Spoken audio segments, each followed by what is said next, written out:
Hello दोस्तों, नमस्कार। स्वागत है हमारे YouTube चैनल डीजी अभ्यास में। आज हम पढ़ने वाले हैं बहुत ही बेहतरीन टॉपिक जिसका नाम होता है क्रिया। क्रिया जो है वो क्रिया से एक question UP TET, Super TET, लेखपाल, पुलिस इत्यादि परीक्षाओं में पूछे जाते हैं दोस्तों।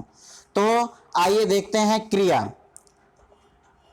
क्रिया में सबसे पहले देखेंगे कि क्रिया संस्कृत के क्रि धातु से बना है दोस्तों। क्रि धातु से, संस्कृत के क्रि धातु से बना है।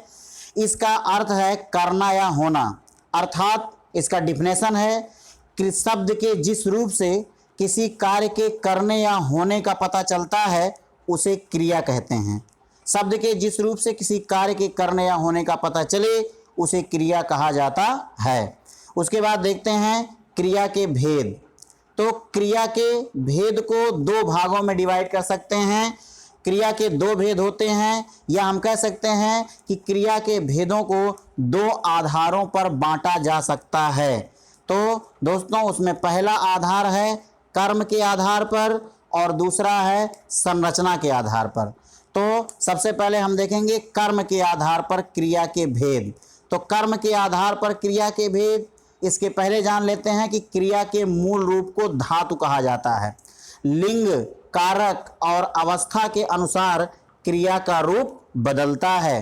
धातु के साथ ना जोड़ने से क्रिया का सामान्य रूप बनता है दोस्तों। ये सामान्य है, यहाँ समान लिखा हुआ है, तो सामान्य रूप बनता है। जैसे पढ़ में ना जोड़ेंगे पढ़ना हो जाएगा, जा में ना जोड़ेंगे जाना हो जाएगा। ये क्रिया का पढ़ना, जाना, रोना, सोना, उठना, बैठना, ये जो ना इसमें जुड़ा हुआ है, ये जो है ना जोड़ने से क्रिया का सामान्य, ये सामान्य रूप है क्रिया का दोस्तों।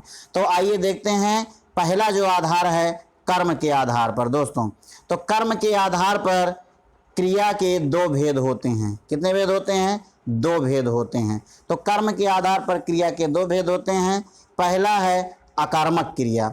अकर्मक क्रिया में जानते हैं कि जिन क्रियाओं को कर्म की आवश्यकता नहीं होती है दोस्तों, इस पे ध्यान दीजिएगा, जिन क्रियाओं को कर्म की आवश्यकता नहीं होती है उन्हें अकर्मक क्रिया कहते हैं। या जिस वाक्य में कर्म नहीं होता है वहाँ पे अकर्मक क्रिया, उन क्रियाओं को अकर्मक क्रिया कहा जाता है। तो देखेंगे एग्जाम्पल दिया गया है, हिरन दौड़ता है, बच्चा रोता है। तो देखेंगे दौड़ना, रोना, यहाँ पे कर्म की कोई ज़रूरत नहीं है, कर्म की कोई आवश्यकता ही नहीं है। वाक्य हमारा कंप्लीट है, हिरन दौड़ता है, बच्चा रोता है, वाक्य हमारा पूरा है, इसलिए यहाँ कर्म की कोई आवश्यकता नहीं है। ये अकर्मक क्रिया, इसमें कर्म नहीं है।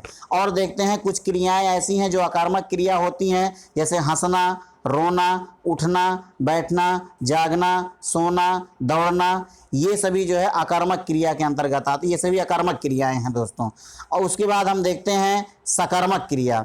सकर्मक क्रिया में जिन क्रियाओं को कर्म की आवश्यकता होती है, जिन क्रियाओं को कर्म की आवश्यकता होती है उन्हें सकर्मक क्रिया कहा जाता है। सकर्मक यानी कर्म के साथ, सकर्मक यानी कर्म के साथ। तो देखेंगे एग्जाम्पल, कविता ने पत्र लिखा, यानी कविता ने पत्र को लिखा, पत्र यहाँ कर्म है। को जो है आप कारक पढ़े होंगे, तो को जो है वो कर्म कारक का चिन्ह है, इसलिए यहाँ कविता ने पत्र को लिखा तो पत्र हमारा कर्म हो गया।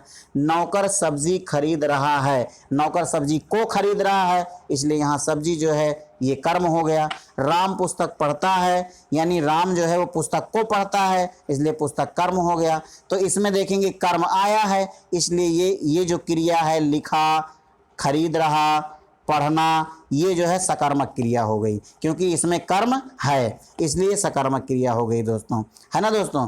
तो सकर्मक क्रिया जो होती है वो, आइए देखते हैं, सकर्मक क्रिया के दो भेद होते हैं। देखेंगे कि सकर्मक क्रिया के कितने भेद होते हैं? दो भेद होते हैं।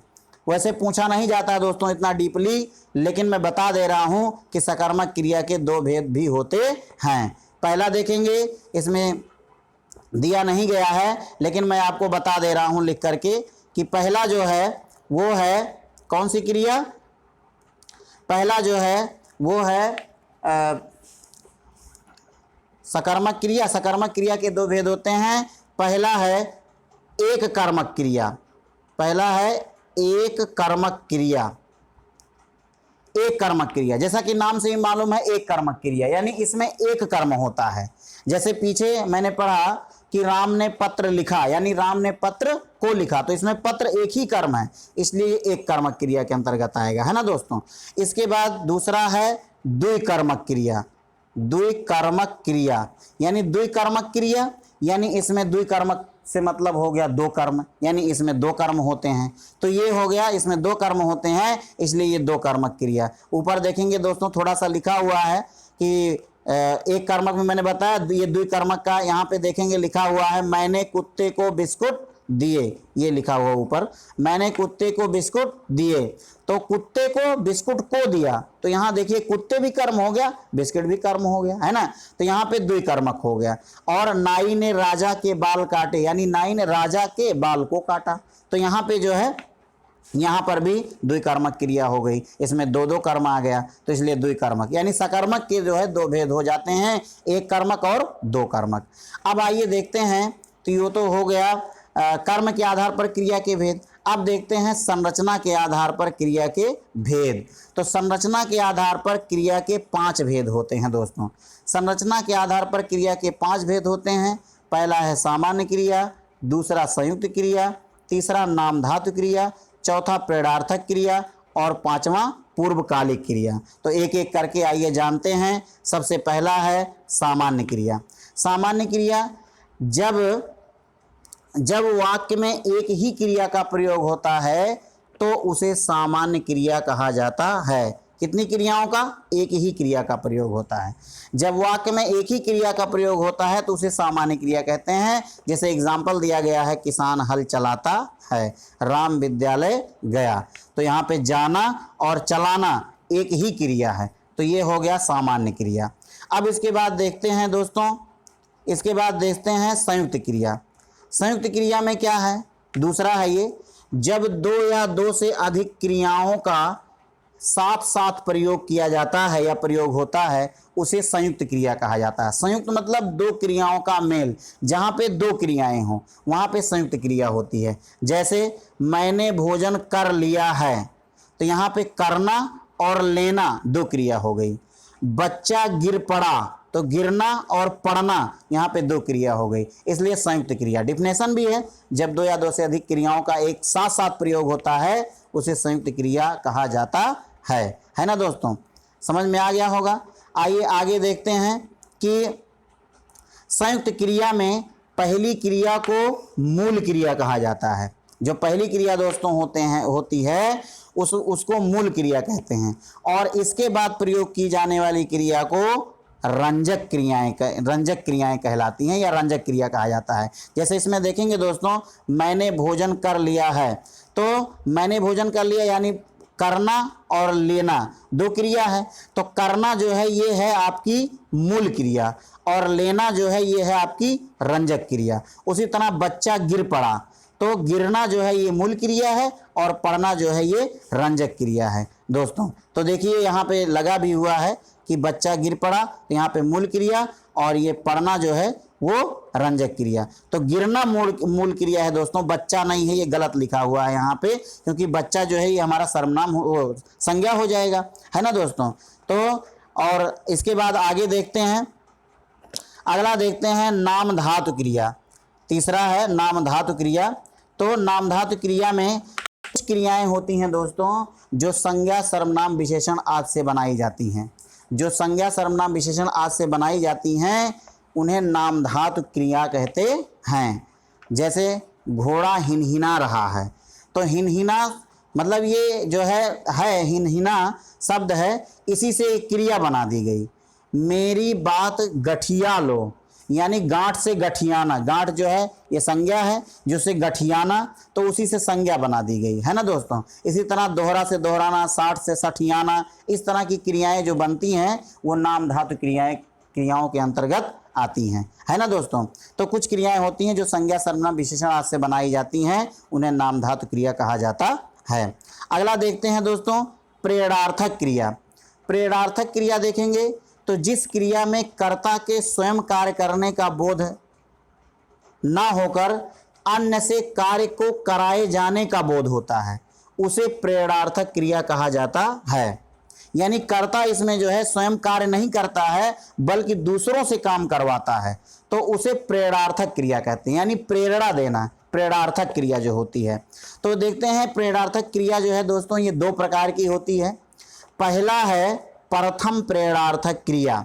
प्रथम प्रेरणार्थक क्रिया, प्रथम प्रेरणार्थक क्रिया में कर्ता स्वयं भी कार्य में सम्मिलित होता हुआ प्रेरणा देता है। कर्ता उसमें जो होता है यानी संज्ञा जो होता है वो स्वयं उसमें सम्मिलित रहता है प्रथम प्रेरणार्थक क्रिया में। और दूसरा जैसे दिया गया है जज ने फैसला सुनाया, यानी जज फैसला सुना रहा है तो जज उसमें स्वयं भी उपस्थित है दोस्तों, इसलिए यहाँ पे जो फैसला सुना रहा है ये प्रथम प्रेरणार्थक क्रिया है दोस्तों। वैसे केवल प्रेरणार्थक क्रिया ही पूछा जाता है और ये डीपली ये प्रेरणार्थक के प्रथम और द्वितीय प्रेरणार्थक नहीं पूछा जाएगा दोस्तों, लेकिन मैं आपको बता दे रहा हूँ ये दोनों होते हैं। उसके बाद दूसरा है दोस्तों द्वितीय प्रेरणार्थक क्रिया। द्वितीय प्रेरणार्थक क्रिया में क्या होता है, इस द्वितीय प्रेरणार्थक क्रिया में कर्ता स्वयं कार्य में संलग्न न होकर दूसरे से कार्य करवाता है। हमेशा कर्ता जो है हमेशा दूसरों से कार्य करवाता है दोस्तों।